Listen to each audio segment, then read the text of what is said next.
put in a beginning and ending on it to make it a full hour.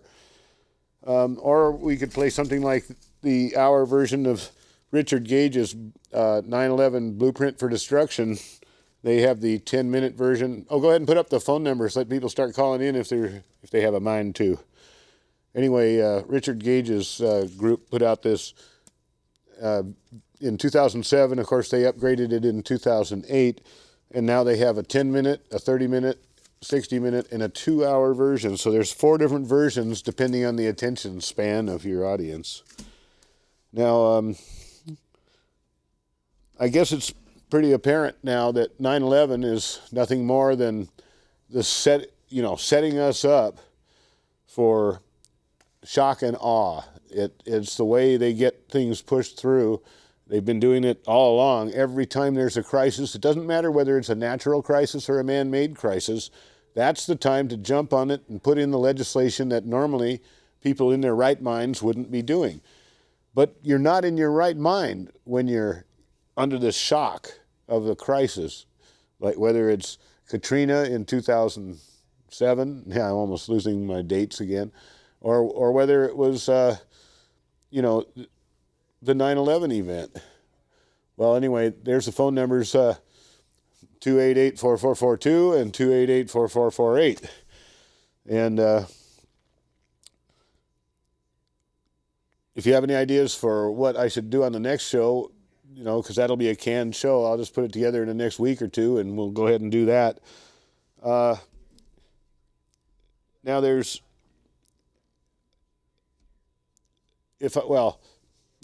put it this way. I'm still not sure whether I'll do Pandora's Black Box. That'll be about Flight 77. If people have had enough information about the Pentagon, we can move on. I hear the phones ringing. We'll see what happens on that. I also thought I might try, playing 9/11 in plain sight, but I've seen people do that already. But again, it's time for people to feel something. We're past proving it. I mean, it's fine to have to prove it to people that want to see it again, but by now the people that don't know it, they're probably set in their ways enough that they won't accept it no matter who tells them. It doesn't matter if you have the science on your side or eyewitnesses or whatever. There are people that are so afraid of what this means. What does an inside job mean? Well, it means that our government had some sinister action against its own people, and this time they got caught. They actually got caught. Well, anyway, go ahead and let the first caller through.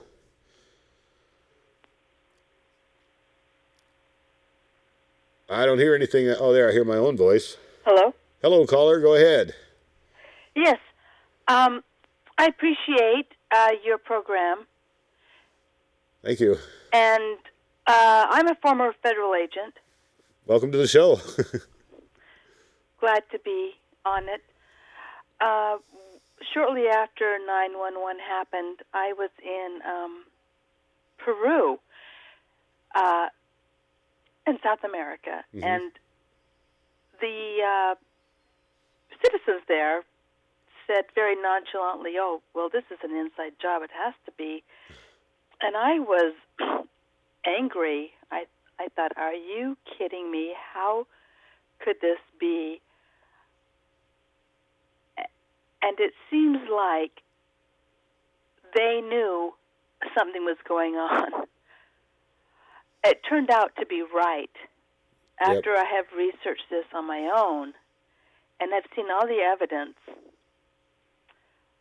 I think people are totally blind if they do not look at the facts of what has happened and the strategy and the maneuvers the government took to initiate this crisis when George W. Bush was just absolutely failing as a president. He had to do something to, and those who run him had to do something to get us back on the map. And this was huge for the oil companies, though the contractors who get all the money, the tax money for war. Absolutely. And he started a couple of wars after 9/11. And I appreciate your program because the average person who maybe watches Fox News all day and believes everything that is fed to them I hope they see your program and ask themselves if they have a thinking brain cell left in their heads. There has to be something more than what I am spoon-fed through the network media. Bravo. And so I thank you. And as a federal agent, I saw a lot of corruption, and so that's why I just told you I was a federal agent, because I know it exists. I understand. Yeah, and I'm waiting any day for that Homeland Security emblem to come across the screen, followed by boop, Well, we have to use our media while we can. Yeah. Well, God bless you, and I hope you last, and I hope more people will watch you, because yeah, I understand. Stations like this that give people a clue or two of the truth. Well, part of the thing I've been doing on the show today is trying to connect it up with how far in the past does your memory go, and a lot of people are waking up for the first time now, and their memories don't go back far enough. If they're, born in 1980, by the time they started paying attention to things, we were already in this mess. Yeah. It's funny, they have to realize that this isn't something sudden. It didn't just, oops, hey, look, there's a conspiracy. No, this is something that's been going on. Yeah. Anyway, thank you very much. And by the way, with the new Gulf oil spill, Cheney's so involved in it up to his earlobes. Isn't it interesting? Nobody's heard and no one's reported about Cheney, but Halliburton had a big part in this oil well with BP, and nobody's reporting that. It's so much money being made.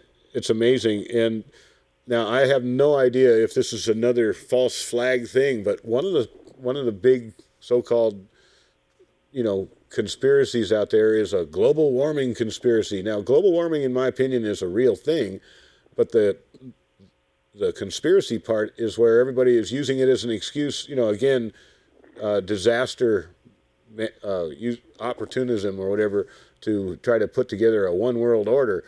And this oil crisis is going to shove us closer. I just heard Richard Reich, he was in Clinton's cabinet, I think, and he just said, well, that we can use this oil crisis to push through cap and trade on the global warming situation. Well, that's what they do. They use, tragedy and crisis to put through things that people normally wouldn't. Well, I'm hoping that people will be more conscious and realize that this is a great time to go green and to work with solar power. Yeah. And that's what I hope it pushes us into. I don't care. I hope so. I mean, it's up to us. It's up to us to do that and not let them be in control. It's up to the entrepreneurs now and the people who want to work with green.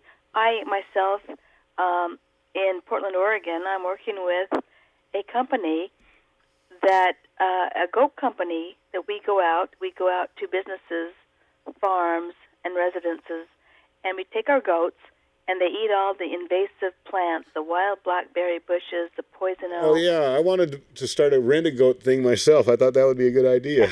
And they eat all the invasive plants that choke the gardens and so forth, and not one chemical is sprayed. Hey, I'd like to hear more about this, but right now I got to get on to the next caller. Okay. All right. Thank you. Contact us later, please. The next couple weeks sometime. Next caller, go ahead. Hi.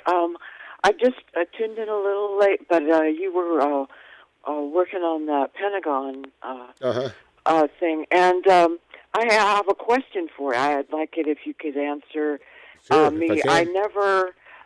What do you think was what really happened there at the Pentagon? Did a plane actually go into it, or wasn't it? The only thing I ever saw was a flash of